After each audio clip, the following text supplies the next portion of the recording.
uNkulunkulu akakulonda. Phela uphusha uphumelele upastor winning. Lokho echaza amaphupho. Obalini kufanele sicela bona ukuthi-ke yiba imember, yiba umuntu onikelayo. Bese isemsakele number ungifonela kusona 19 number ngo-WhatsApp. Nonhlanhla lakanye ngiyabingelela uma uphupha umuntu ongasekho kuphaka insango. She dreamt of a deceased person giving her ganja, dacha, marijuana. Insango, iganja, insango, insango, idacha, marijuana. Marijuana, correct? So, ngokwesintu kuma ngenze kuphupha umufi, kungaba uphawu oluhle uma ekunikeza nje insango. Ngoba lokho kungenzeka kumele uyisebenzise njengempepho emsamo wakho uma uphahla. Yabo, noma uma wenza into ewuphahla noma ewumsebenzi, ayibe khona insango. Why?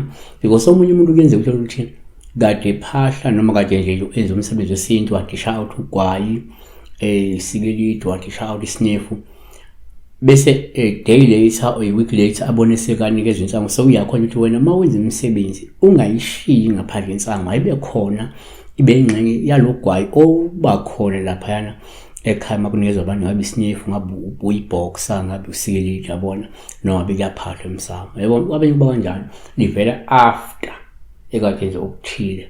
Lingavela futhi before wenza okuthile ukuthi ayibe khona into, ayibe ingxenye yalezi yalo msebenzi. Yabona? Sali yophahla ukade wenza umsebenzi ayibe khona. Uzoyishisa mhlawumbe njengempepho noma uzoyicaphunela abantu uma ukuthi beke umsebenzi. Yabo? 2. Futhi uma uphupha umufi, uphawu olungaba oluhle nje uma kunikeza insango, ngisho kungenzeka wena uzohamba uyibheme ngokuhamba kwesikhathi. Ngenxa yalesi sidalo esasiyibhema esikwembethe. Omunye umuntu ke kuyenzeka uyithola uyiniwa ngoba yena lesi sidalo sakhe sibona ukuthi ngabe itsala uhlala unayo ephoketheni, noma ke uma uphahlwe sebese noma uzoyibhema vele uzoyibhema wena. Khuleka ke uxoshela umoya. 3. Kwesinye isikhathi ke uma uphupha futhi umufi, kungaba uphawu olungaba oluhle uma kunikeza insango. Ngabo oluthi ngenzeka uzokuba nenhlanhla futhi uzophumelela. Omunye umuntu bangakupha lensango kanti khona impumelelo nobunhlanhla obuzayo. Yabona? 4.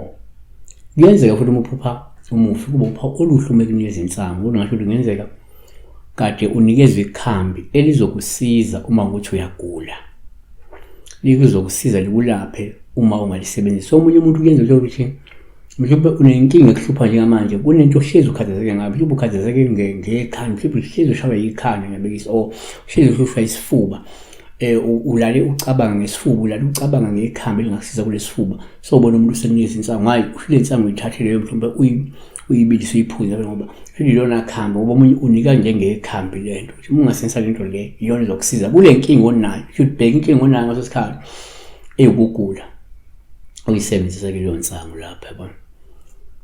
Number 5. Kwabanye uma uphupha umufi kuba uphawu oluhle kunikeza insango. Kodwa kungenzeka uyakhona ukuthi kumele uhwebe ngayo ke insango, uzoceba uphumelele ngayo. Abanye abantu nje bayithengisela yona, bayaphila, siyabazi baphila nje beyithengisa beberani. Uthola kukhona la khaya wayehweba ngayo before. So lo muntu uphakama la isimeni somzimba wakho efuna wena uhweba ngayo. Yabo umthunzi enkukhu. Shulu uzohamba ke eSwazini, uyelapha kaNgwane eSwatini olanda iSwazi Gold. Bayibiza ngeSwazi Gold ke khona insango. Yabona? Noma ungayiDurban, nakho nathi bathi khona iDurban poison. So iningi uzoyibuza uhlobo lensango lihlukene ke. Khona ayi, yabo, danko.